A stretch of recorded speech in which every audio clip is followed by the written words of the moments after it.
merci de votre fidélité. Bienvenue, mesdames et messieurs. Voici les titres de votre journal. C'est l'une des belles images des relations entre la Guinée et la Tanzanie. L'ambassadeur Nunke Kaba a présenté ses lettres de créance à la présidente tanzanienne, un acte qui ouvre un nouveau chapitre de coopération entre les deux États. Et puis c'est aujourd'hui que la communauté catholique célèbre l'Assomption. Partout en Guinée, les fidèles ont rendu tous les honneurs à la Vierge Marie. Une célébration pleine de sens et de bénédictions pour la paix et la prospérité en Guinée. Des vaccins contre la rage et le charbon bactéridien, deux problèmes majeurs de santé publique. La FAO appuie la Guinée pour faire face à ces maladies animales, des pathologies aux conséquences néfastes pour l'homme et pour l'économie. On commence ce journal par les efforts de lutte contre la corruption en Guinée. L'agence de gestion et de recouvrement des avoirs saisis renforce sa politique. Après les juridictions, la direction générale a rencontré cette semaine les services qui exercent des saisies comme les douanes. Objectif, mettre tous les acteurs au même niveau d'information et les amener à travailler efficacement à la sécurisation des biens saisis et confisqués. Tcherno Younoussaba. L'agence de gestion et de recouvrement des avoirs saisis et confisqués élargit sa collaboration aux organes qui opèrent des saisies comme la douane.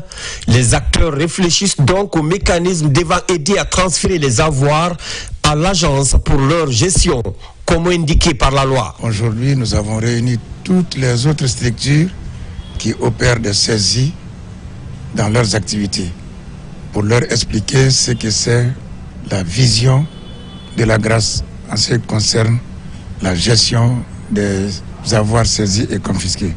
Nous avons eu aujourd'hui l'ORDEF, le commerce, les impôts, la douane, le port autonome, la gendarmerie et le cadre. Toutes ces structures opèrent des saisies. Nous avons estimé, après que nous ayons fini de travailler avec les juridictions, nous avons estimé qu'il fallait rencontrer ces structures, leurs responsables notamment, pour expliquer avec eux l'ensemble des missions qui sont les missions de la grâce. Au terme d'une rencontre du donner et du recevoir, les parties ont cerné l'importance de la grâce dans la lutte contre la corruption. Les structures conviées adhèrent à la vision de l'agence de gestion et de recouvrement des avoirs saisis et confisqués. Vous savez que le port, comme on le dit, c'est le poumon de l'économie. Donc dans sa mission, nous ne pouvons que aider, accompagner et faire en sorte que cette agence puisse jouer son rôle dans le cadre de la refondation de l'État prônée par les nouvelles autorités. Nous avions compris que nous rentrons dans une nouvelle phase, la phase liée à la refondation, qui est, disons-nous, proclamée par le CNRD, en sa tête le général Mamadi Doumbouya, qui veut redorer le blason. Pour sortir de là, la raison qui a mené, disons-nous, le chef suprême des armées à y penser à la création de cette structure qui pourra permettre désormais à l'État de pouvoir rentrer en possession de son dû. La direction générale de l'agence fonde son espoir sur les structures exerçant les saisies. La diversification de ce partenariat vise à contrôler toutes les saisies à caractère pénal.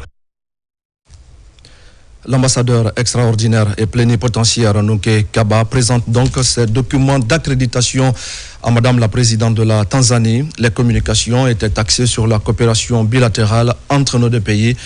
On fait le point avec notre envoyé spécial, Makeme Dozo.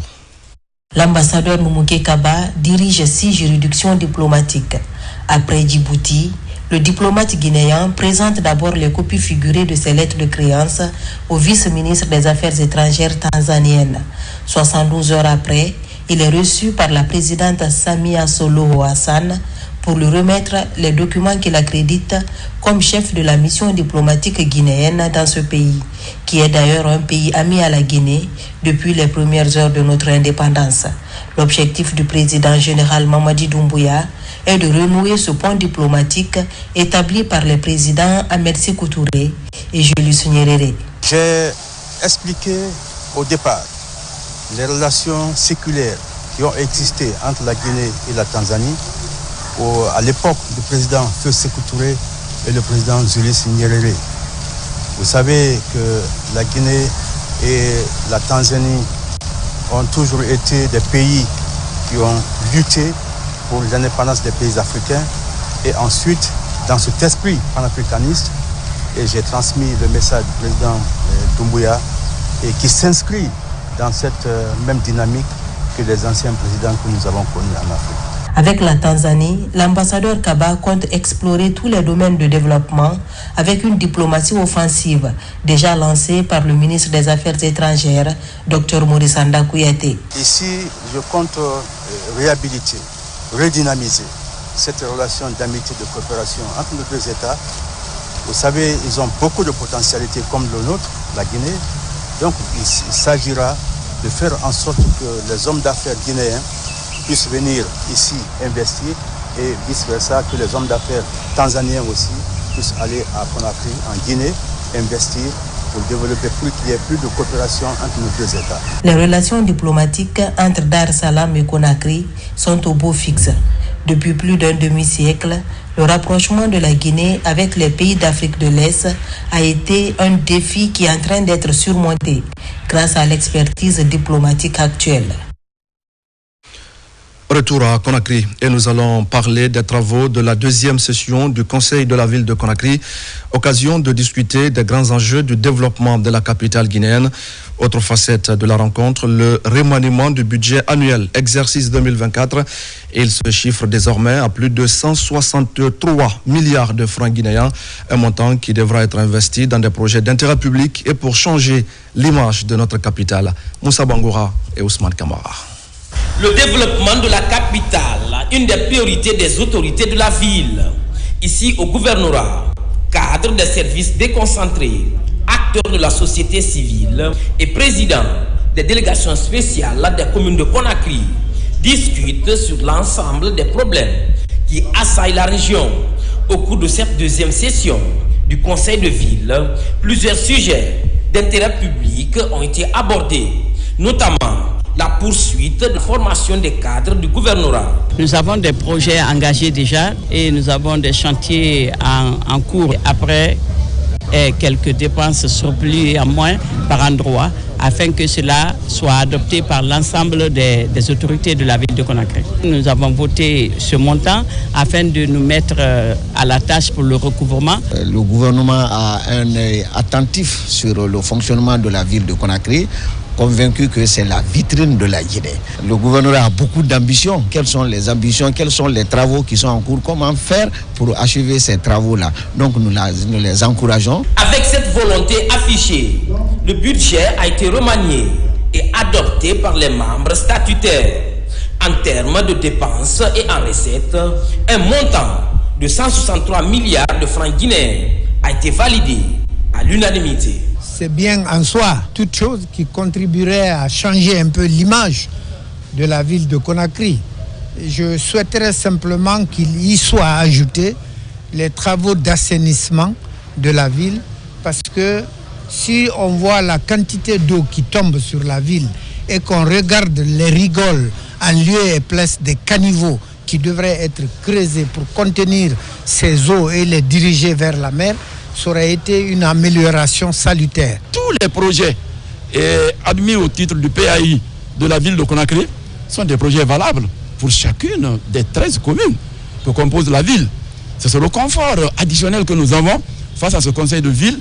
Une fois acquis, ce financement va servir à la poursuite des travaux de construction en R+4 de la direction régionale des archives et de l'état civil et de la finition du méga chantier du premier aquapark de Conakry au jardin du 2 octobre.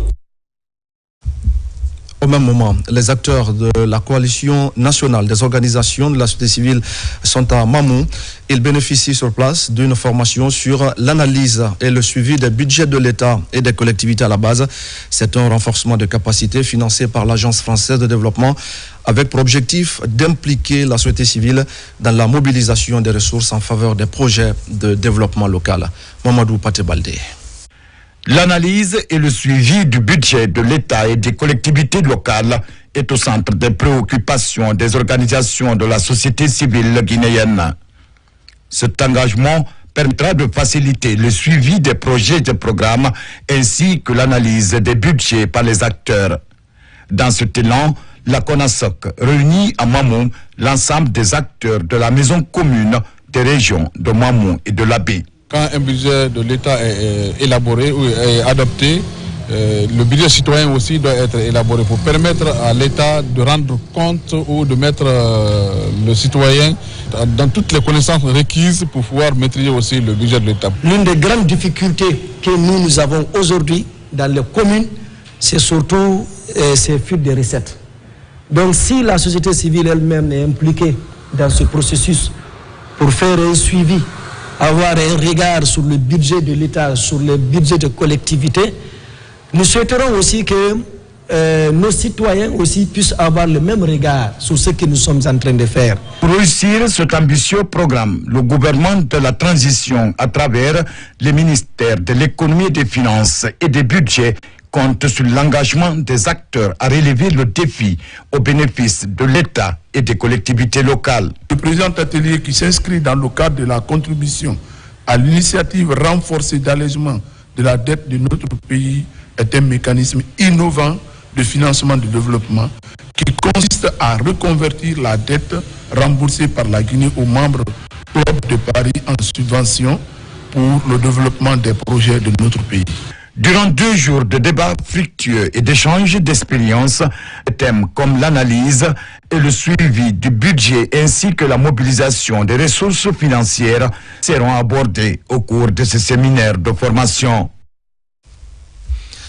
Nous sommes le 15 août 2024. La communauté catholique du monde célèbre l'Assomption.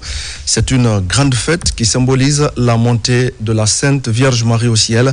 À la cathédrale Sainte-Marie de Conakry, l'archevêque métropolitain Monseigneur Vincent Koulibaly a formulé des prières pour le maintien de la paix et de la quiétude sociale en Guinée. C'est un reportage d'Ali Badarakonde.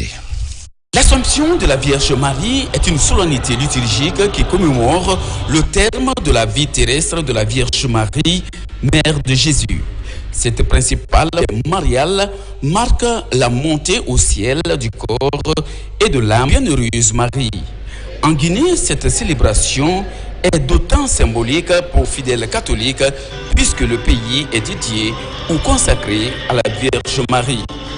En la cathédrale Sainte-Marie de Conakry, les textes liturgiques et l'homélie de Monseigneur l'archevêque Vincent Koulibaly enseignent l'expérience, l'humilité et le oui à la Vierge Marie. Je lance respectueusement un appel solennel aux acteurs sociopolitiques, un appel à la retenue, un appel à la résolution pacifique de leurs différends sous l'arbre à palabres, afin d'éviter les manifestations de rue pouvant entraîner des destructions de biens publics et privés, pouvant entraîner des pertes de vies humaines, tout en appréciant hautement les efforts du gouvernement dans le cadre de la lutte contre l'impunité.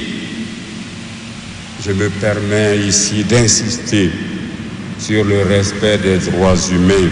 Célébrer l'Assomption, c'est aussi promouvoir la paix, la charité et les conditions des femmes du monde qui, à l'image de la Vierge Marie, apprennent à marcher sur ses pas. Cet enseignement constitue un défi pour les fidèles chrétiens. L'archevêque nous rappelle aussi l'amour, la sympathie de la Vierge Marie, la foi en Dieu de la Vierge Marie. Et tout comme cette foi est célébrée, nous sommes tous aussi témoins de cette foi et de manifester cette foi dans notre vie aussi. Je lance un appel au gouvernement de venir au secours des pauvres et je souhaite que Dieu les accorde la paix, l'amour, la force de suivre le vœu de la population. La célébration de l'Assomption est aussi des moments forts pour le clergé de l'Église catholique de Guinée de prier pour le maintien de la paix et de la quiétude sociale entre les Guinéens.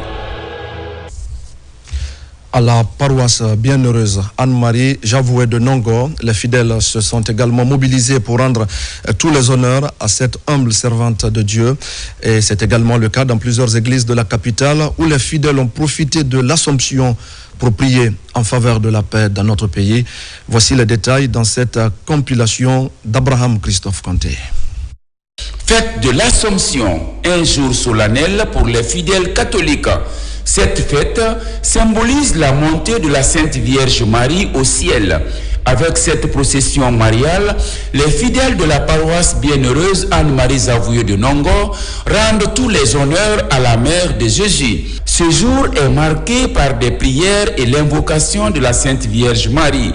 Des invocations au niveau des différentes grottes où repose Marie. En ce jour de solennité, c'est de prendre Marie comme la mère. Nous, catholiques, nous avons une mère très intéressante, une mère particulière, une mère qui est toujours dévouée pour la cause de ses enfants. Donc, dans les moments difficiles, dans les moments de désespoir, dans les moments compliqués, j'invite toutes les femmes à avoir toujours l'expérience en cette mère et qu'elles se confient à elle. Elles ne seront pas déçues. Elle était humble, elle était docile. Elle était toujours derrière son mari, son époux, son chaste époux, papa Joseph. Donc nous, maman, nous ne sommes là, nous devrons être des éducatrices. Que toutes les femmes guinéennes aujourd'hui soient humbles de cœur, afin que la Guinée puisse prospérer pour la gloire de notre Dieu. Ici, à l'église Sainte-Odile de Simbaya, les fidèles ont rallié très tôt le matin l'église pour rendre honneur et présenter leurs vœux afin de magnifier la montée de la Sainte Vierge Marie au ciel. Un moment de vive conviction. Par Marie, Jésus nous est parvenu. Jésus est venu nous aider à nous approcher de Dieu pour ne pas que notre vie soit une vie sans sens. Tout comme les autres paroisses de la capitale, la paroisse Saint-Charles-Luanga de Somfonia n'est pas en reste. Là également, les fidèles sont réunis autour des idéaux de Marie et s'engagent à être humbles comme elle. En ce jour, Marie nous apparaît tout d'abord comme une jeune femme enthousiaste, pleine de vie, généreuse, prête à se mettre en mouvement en vue de partager la joie de la bonne nouvelle qu'elle vient de recevoir de la part du Seigneur Dieu. Je remercie la Vierge très sainte que j'ai prié incessamment pendant 9 jours, dont la neuvaine a été achevée hier. Je souhaite bonne fête de l'Assomption à toutes les femmes du monde, les femmes d'Afrique et à toutes les femmes de la Guinée. À la paroisse Saint-Étienne de Yimbaya, cette fête est dédiée à toutes ces femmes qui portent le nom de Marie, par extension à toutes les femmes du monde entier.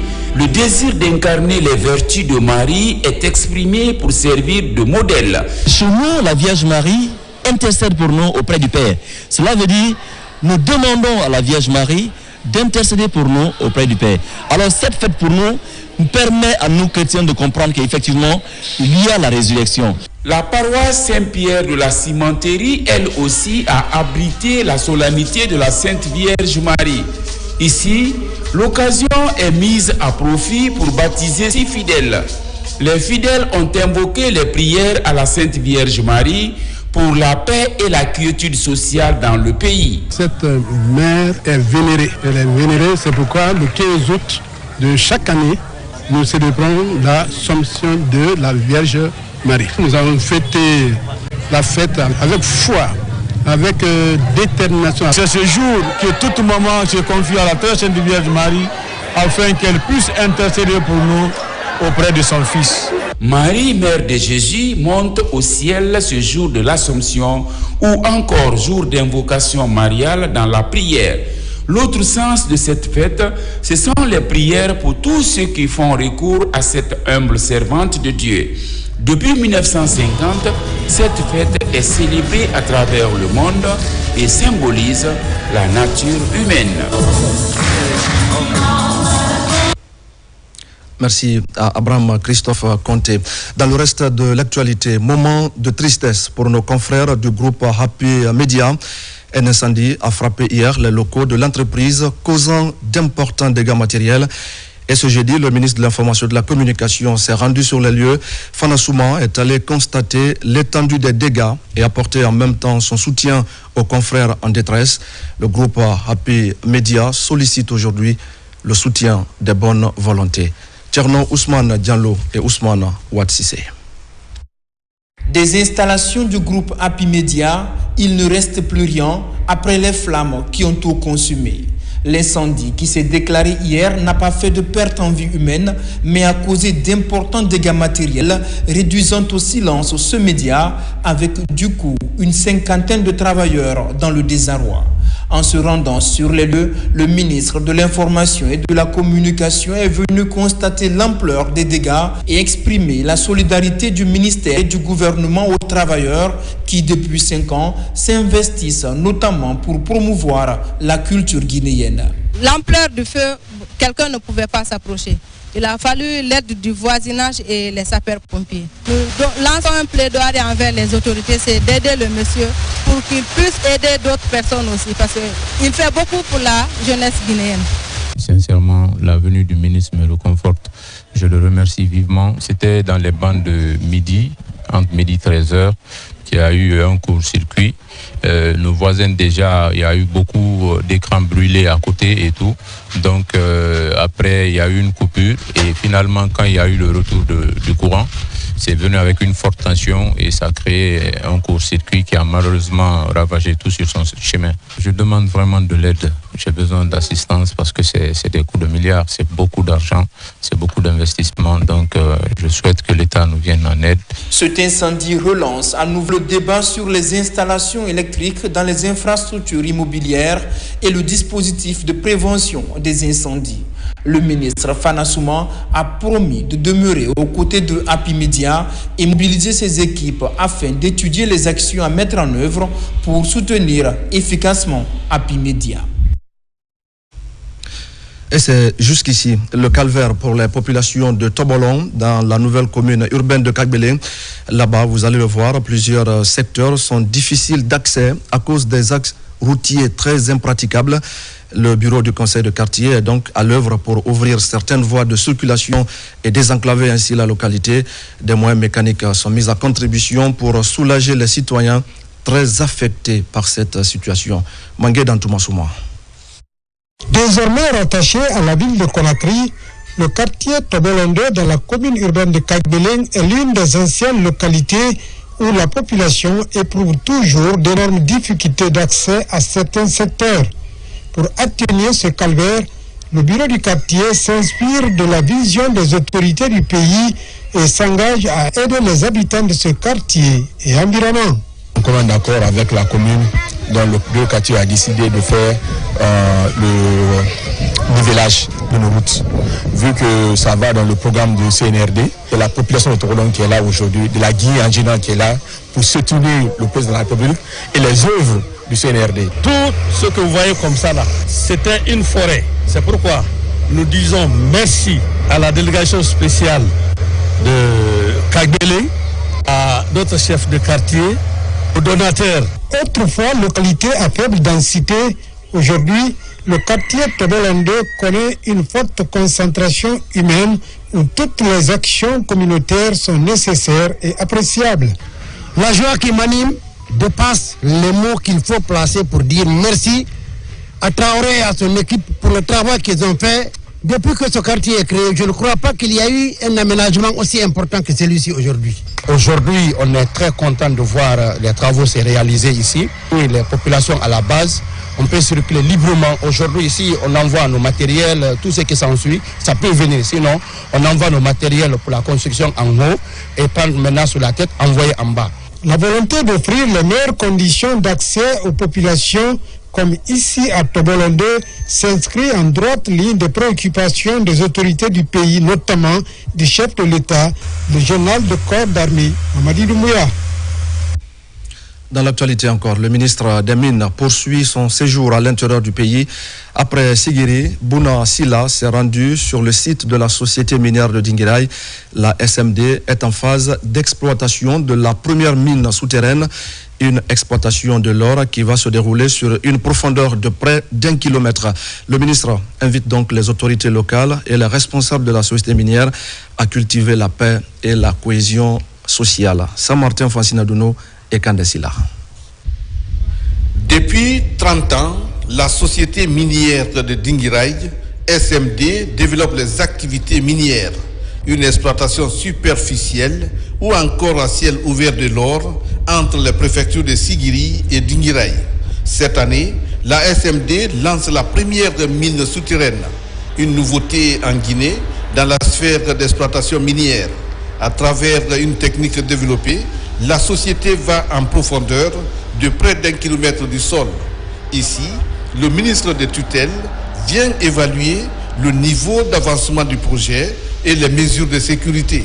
Un projet qui a débuté par le développement des infrastructures pour réussir le pari de production de l'or dans ces périmètres annoncé pour le deuxième trimestre de l'année 2025. I'd like to say thank you very much for Minister of Mines. Nous, en tant que société SMD Nord-Gold, nous œuvrons pour créer non seulement de l'emploi dans la communauté, mais aussi de l'emploi pour la Guinée, mais pour le bienfait et le futur de nos employés.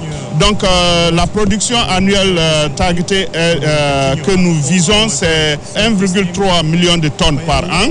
Cette première mine en Guinée et qui sera une mine qui, pour moi, c'est l'avenir ou le futur de la Guinée. Achieve 1.4 million tonnes a year. Mon message est que nous, population de Dinguiraye et de Sigiri, qui sommes les sites d'hébergement de la société SMD, c'est que nous soyons des citoyens conscients à veiller à ce que l'entreprise se maintienne en opération et en vie. Le président de la République, le général Mamadi Doumbouya et son gouvernement ont soutenu l'entreprise pour préserver les emplois qui s'y attachent, à savoir 2000 emplois directs et indirects. En visitant ces sites, le ministre Bounassila, accompagné de ses cadres et techniciens, s'est dit impressionné par le niveau d'avancement du projet.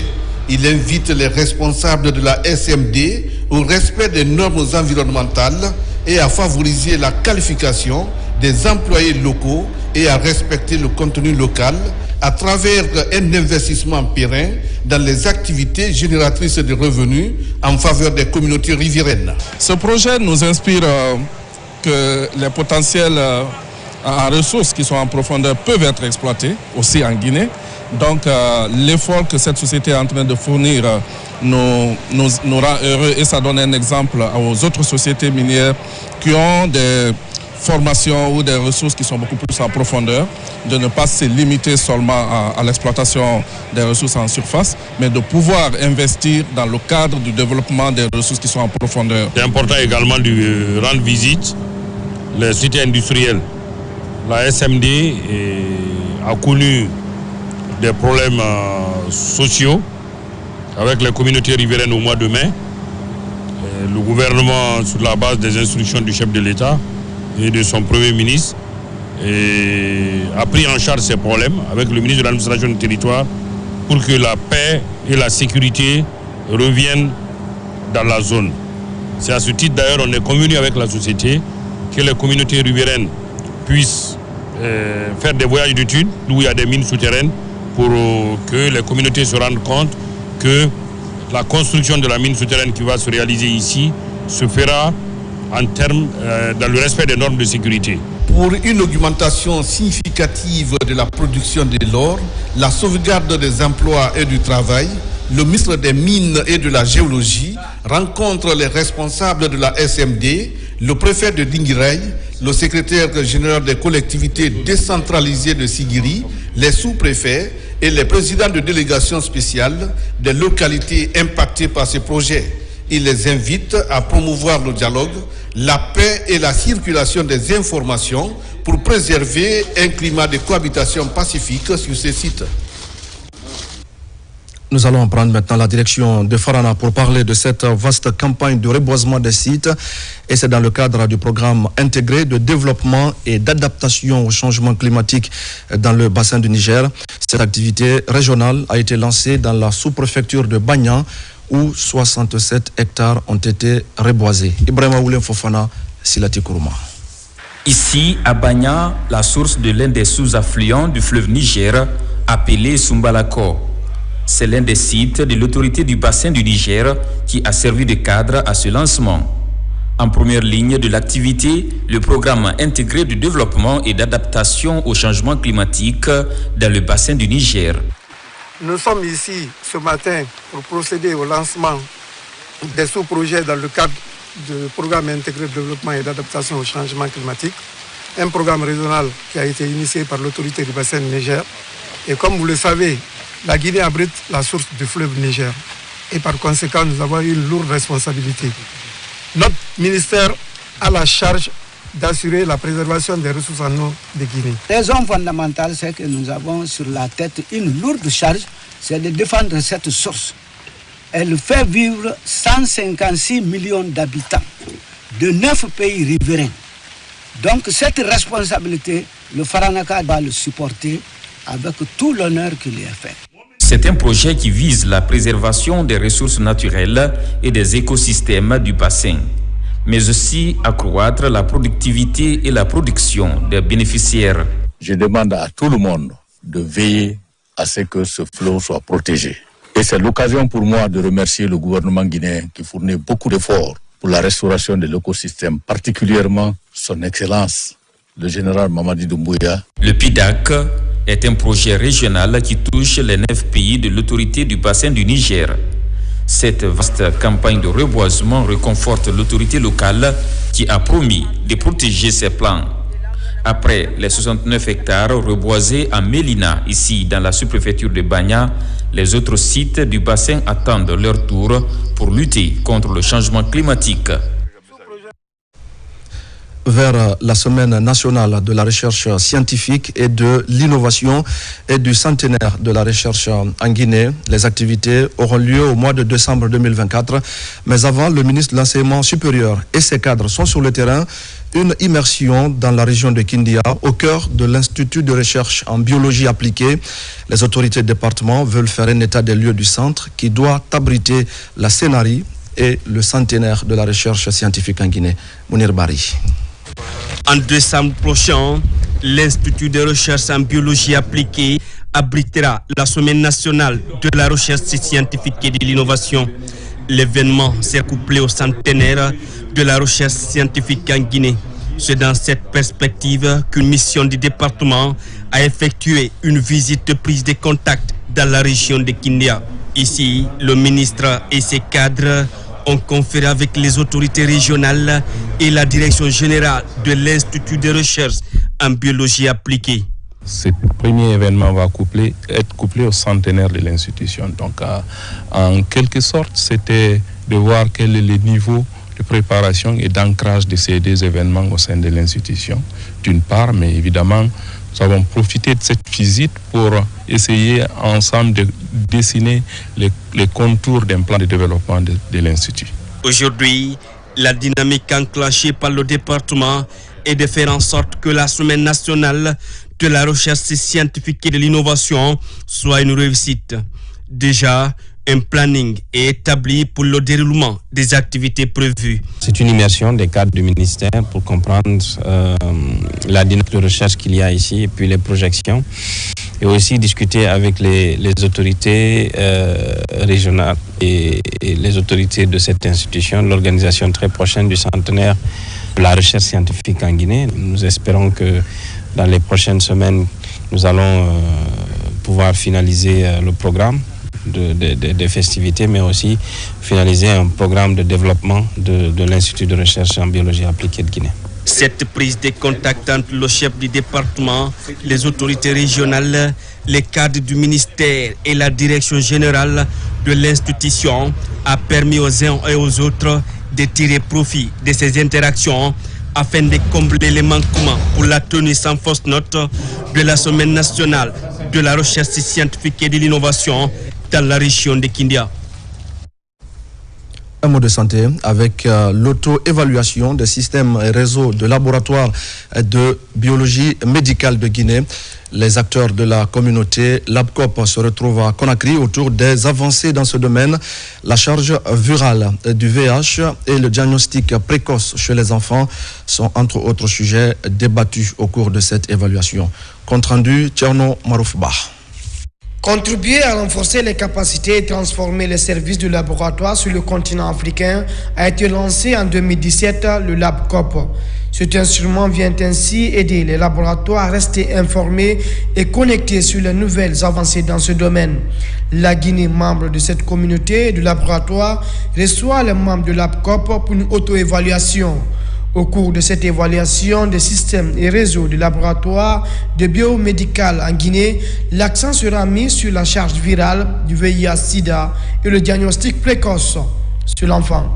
Cette évaluation va permettre d'avoir des données et un plan d'action qui vont constituer des données de plaidoyer auprès des différents partenaires et également des données qui vont informer la prise de décisions politiques dans le secteur du laboratoire et dans le secteur de la santé en général au niveau de la Guinée. On a actuellement 22 pays, les deux derniers pays sont le Ghana et la Guinée qui viennent d'intégrer le LabCop. Donc on évalue également pour avoir le niveau de base du pays. Ensuite nous pourrons étape par étape accompagner le pays. Le ministère de la Santé et de l'Hygiène publique, à travers la Direction nationale des laboratoires, compte développer des plans d'action. Cet outil nous permettra aussi, une fois qu'on a identifié les gaps, d'élaborer un plan d'action afin de corriger les insuffisances constatées au niveau de toute la chaîne de prise en charge en termes de biologie des personnes vivant avec le VIH. Cette évaluation clé du système et réseau de laboratoires de biologie médicale vient soutenir la mise à l'échelle des tests à la charge virale du VIH-Sida et préparer le pays à l'intégration des tests. Et pendant ce temps, le projet Notre Santé dispose désormais de son plan annuel opérationnel élaboré avec le soutien de l'Agence des États-Unis pour le développement international USAID. Ce sont des actions spécifiques identifiées afin de rehausser le niveau de la couverture santé universelle.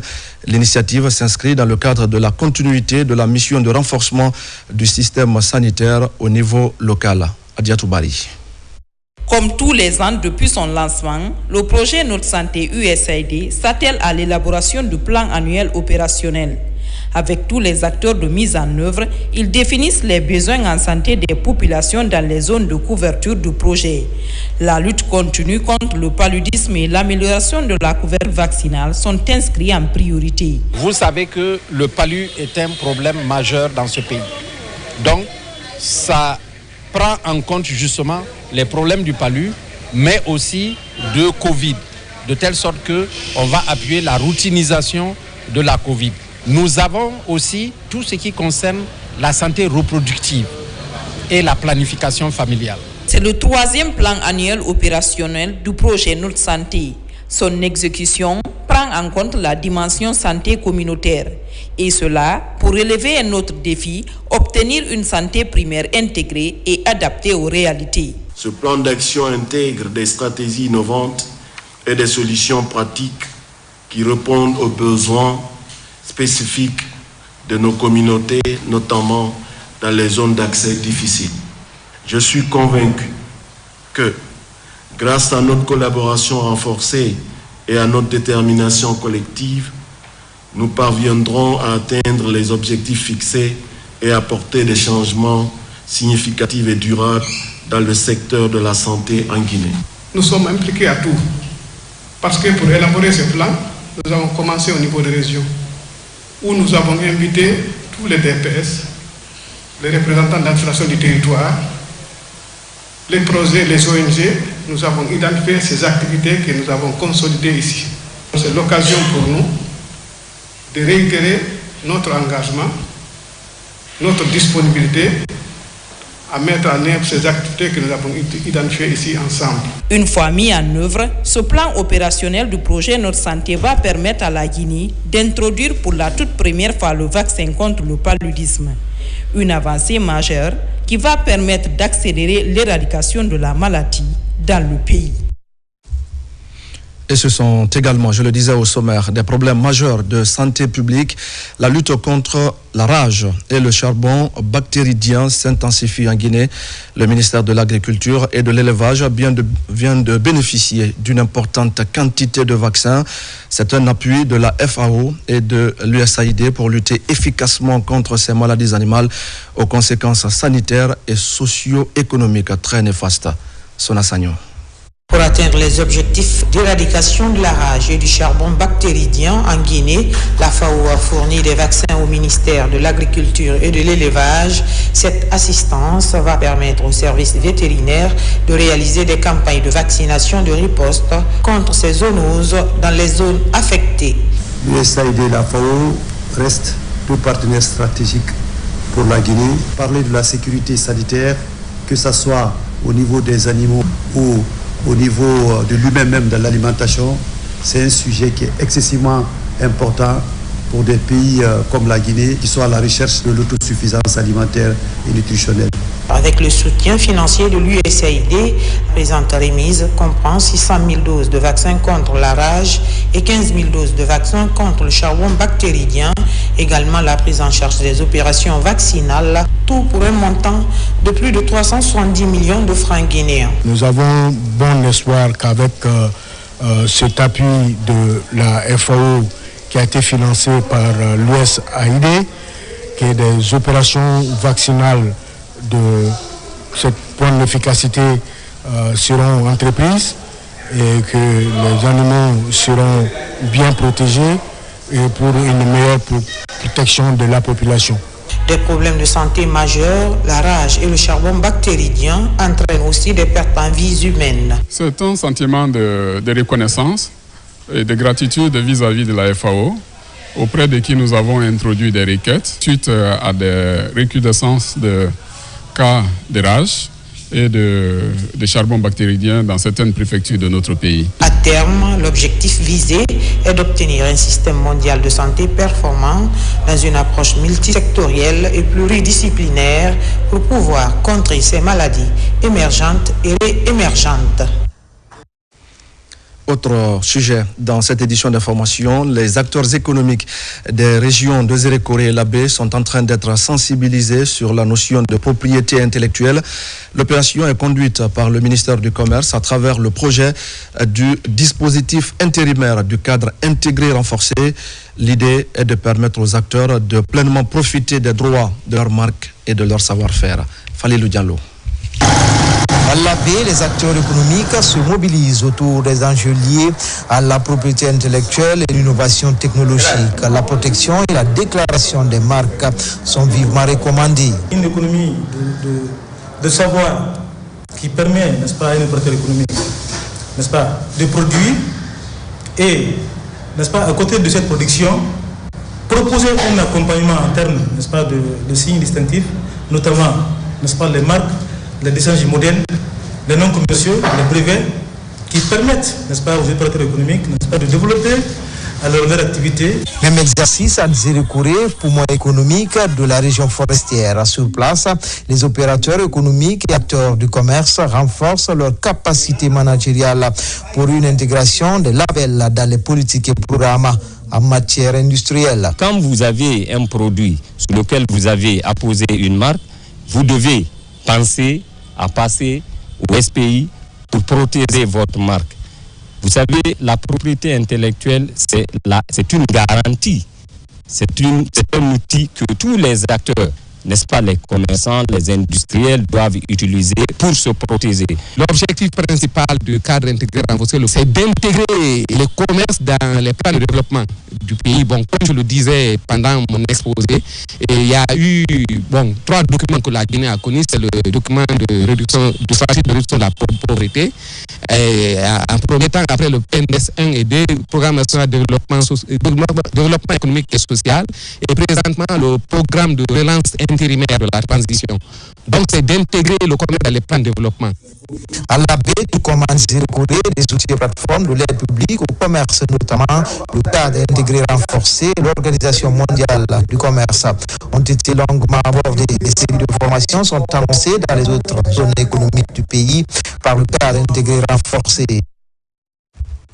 Et voilà, mesdames et messieurs, c'est la fin de cette édition d'information. Merci à tous de l'avoir suivi. Merci également à toutes les équipes qui m'accompagnent depuis 4 jours maintenant. Demain, vous serez avec Oumou Touré pour d'autres nouvelles de la Guinée. La Guinée, notre paradis, pays de richesse et d'innovation. Je vous souhaite de passer une belle soirée en compagnie de nos programmes.